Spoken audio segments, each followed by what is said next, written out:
Hey guys, welcome back to my house. This is the real rebuild project. A little rainy day on the job site, but luckily we're doing a little work on the porch. And I wanted to show you a really nerdy detail that I came up with my plumber Clint from Greater Austin Plumbing on how to install these hose bibs with thick exterior insulation. Now first off, if you're not familiar with these are Aqua hose bibs. They're kind of cool because they're real stealth looking. This is all you're gonna see when it's installed. And then you're gonna lift that flap and you're either gonna install this one like that, and now it's gonna turn on the flow of water, or you're gonna install this gooseneck that actually has a shutoff, and now you can basically act like a normal one, a normal hose bib that is. Now these have a vacuum breaker, so when you take this off or turn it off, it's gonna break that vacuum, and then what happens is it's gonna actually shut off the water back in the wall. So these are what they call frost-proof or freeze-proof hose bibs. And you can get these in various sizes in 2-inch increments, but this is the 4-inch model, which I determined it works best to get me inside of my wall cavity. Now what I've got is thick exterior foam. This is actually 2-inch exterior foam on my house. Then behind that I've got zip system sheathing, and then I'll have cavity insulation.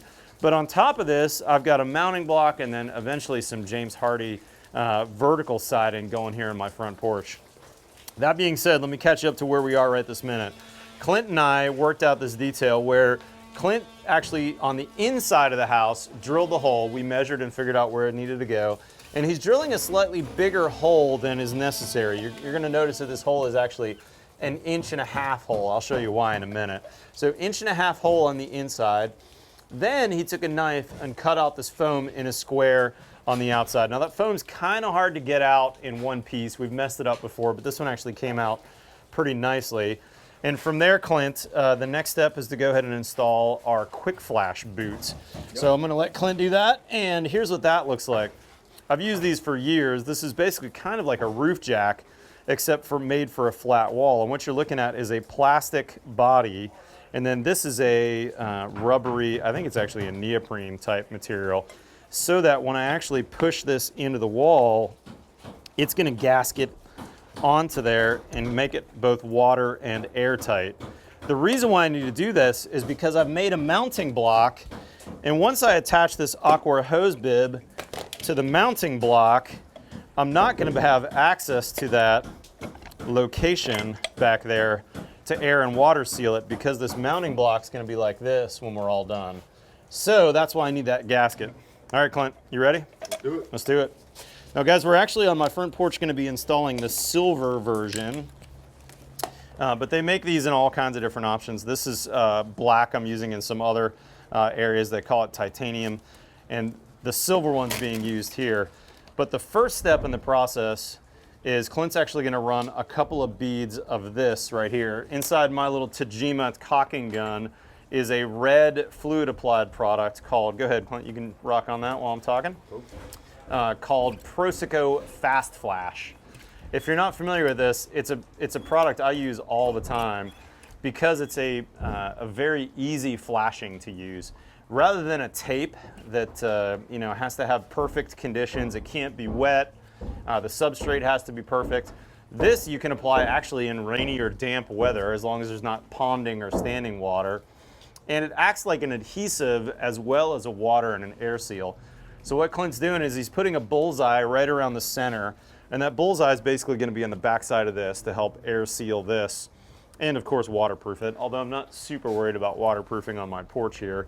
And then he's put an outline square, which is about the outline of this, and then he's actually going to mount this on the wall. Now if you were using a standard house wrap, you wouldn't attach the bottom on there because you'd want a shingling effect, but we're doing not just a water barrier with the zip, we're making that my air barrier as well. All right, Clint, you ready to mount that thing? Yes, sir. Let's do it. All right. So what he's gonna do, you need someone inside to help you? Yep. All right, you ready? Looks like we got a man inside now. And once he gets it in there, I may hold it for him as well. Just come down a little bit. You probably can't hear Ryan inside, but Ryan's directing Clint, telling him where exactly to put that thing. Louder. Okay. Towards the street.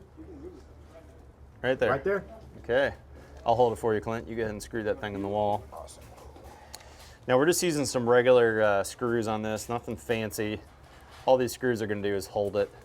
And as I mentioned, the Prosco Fast Flash is an adhesive as well, so we're actually kind of gluing this to the wall. It ain't coming off. And once we get this screwed on, the next step is we're actually, just for a little bit of safety,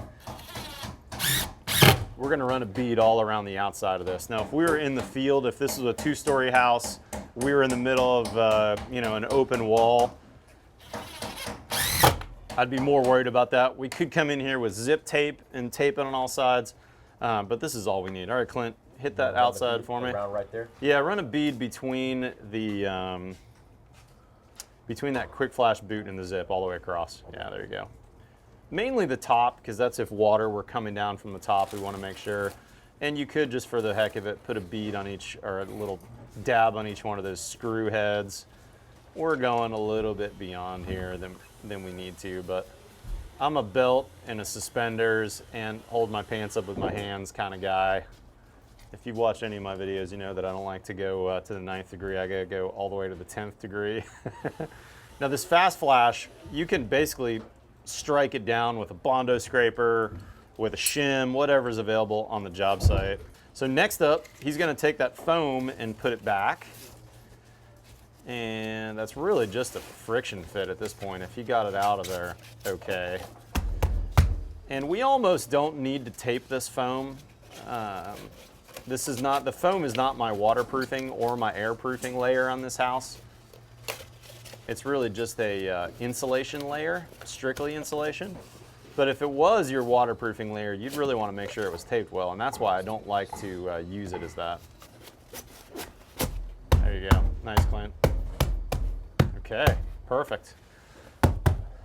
And we're gonna take some foil tape and tape up a little bit, but again, the foil tape's not super necessary. It's not my waterproofing layer. We're just trying to keep general water out of that cavity. All right, well, Clint's taping that. I got one more point that I want to make.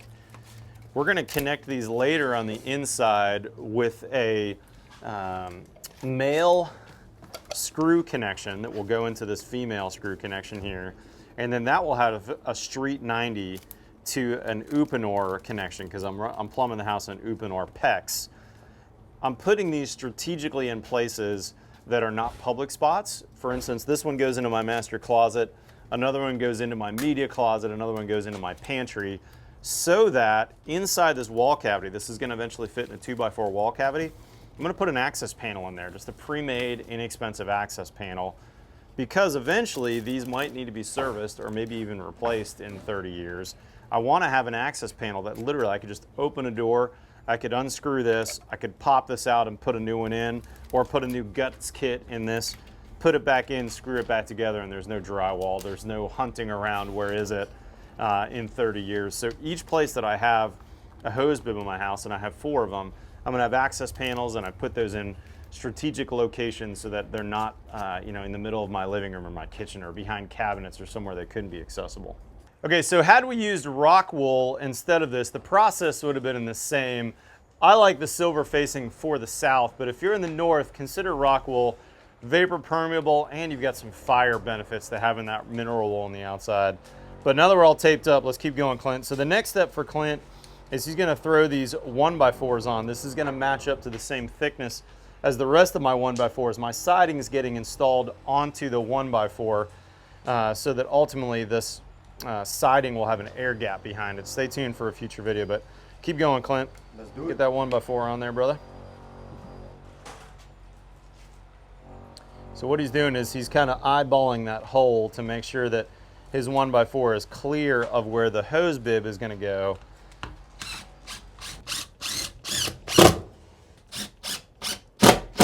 Okay, now this is the money step right here. He's going to take our mounting block that we pre-made. By the way, you can also order mounting blocks from Aqua. They make them in teak and stainless.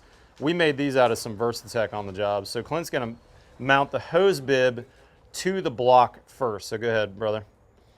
And all he's doing is sliding that in. You're also going to notice that there's sorry, one more sec, Clint, before you keep going. There's a separate back plate on these, and that back plate you can see is kind of like a shim. It's at an angle.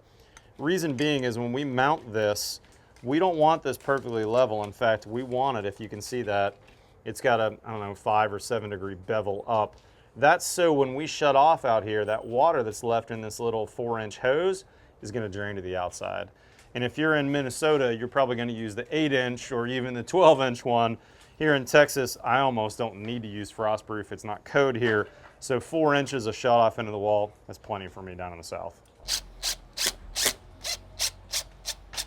So what Clint's doing is he's gonna put the screws in temporarily, and he's making sure they don't poke through the back because that'll affect our mounting rain screen. Now we are ready to actually slide this thing. And this is the money shot right here. It's gonna be a little hard for y'all to see on camera, but behind that foam is that gasket right there in the wall, and where that gasket attaches, this is the one that's made for a 1/2 inch to 3/4 pipe. This pipe's actually slightly thicker at about 7/8 maybe, let's say. So we've got a nice tight seal on there. Yep. I'll put a link in the description to all these parts that you can buy so you can get them in the future. But this is the money shot right here. Clint's popping it into the wall, and it's going to get on that gasket. The reason why the 7/8 hole in the zip sheathing was so that when that gasket comes in, there's a little bit of extra room in that hole for that gasket, because that gasket's gonna be forced into the cavity. We initially drilled this with a 1-inch hole, and it was causing a rub between the gasket and the sheathing. So we increased the hole size to 1.5 inches, and that's what we did. And we have 4 of these going on the outside of the house. So we did the first one kind of together as a test, and now we're doing the other 4. You want me to hold that for you, brother?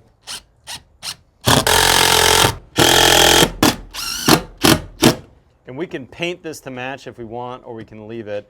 And I purposely am not plugging these screws. You could screw these and plug these. Fasten Master makes a great plug system. But honestly, I wanted to access because I'm trying to make my house as future-proof as possible.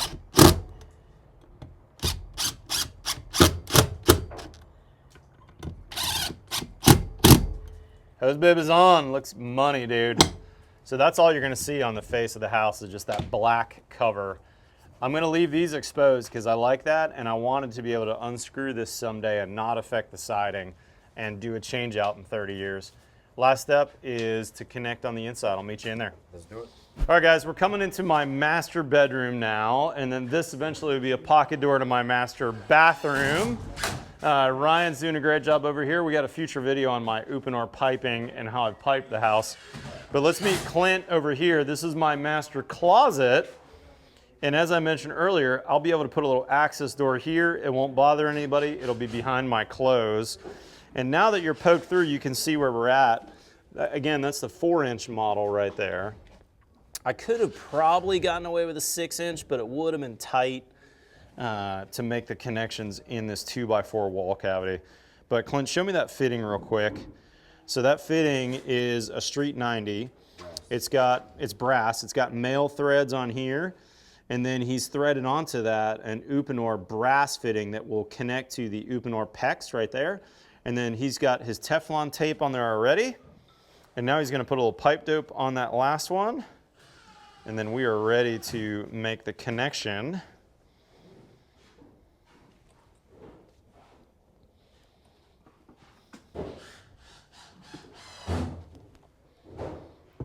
Oh yeah, that's looking good, Clint. You can see how solid that hose bib is too. We mounted that nice and solidly. You're also going to notice those mounting block screws came through the sheathing. We could have put a solid block back there, but it's not like this is going to have a lot of stress. If you had a hose bib you were worried about having a lot of stress and constantly getting messed with, you could put a 2x4 in that cavity to accept those screws and not just screw into the sheathing like I did, but I felt like that was okay. I'll probably clip those screw heads off too so the insulator doesn't poke himself. And then this water line right here, we're insulating because it's in an outside wall of the house. You'd be a little more cautious about that if you're in a cold climate. But again, I've got 2-inch insulation on the whole outside of this wall. So I'm feeling pretty good about my lack of freezing issues here. Clint's got that all tightened up. And you got your Uponor machine. Cuts that right off. That looks good. Now he's gonna put a collar on there. A sleeve, pardon me, a sleeve on there. And that sleeve, once he puts his expander in there, is gonna expand out, and then it's gonna then be put on that crimped fitting, which you're seeing on the wall, which is that brass fitting. So if you haven't seen this before, this is a pretty cool little machine.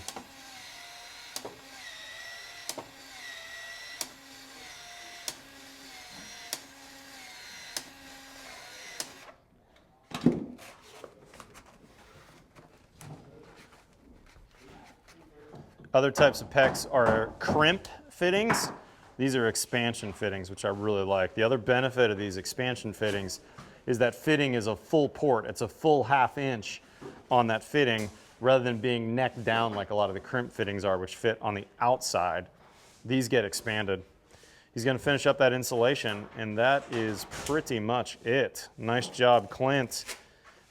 Big plug to my friends at Greater Austin Plumbing.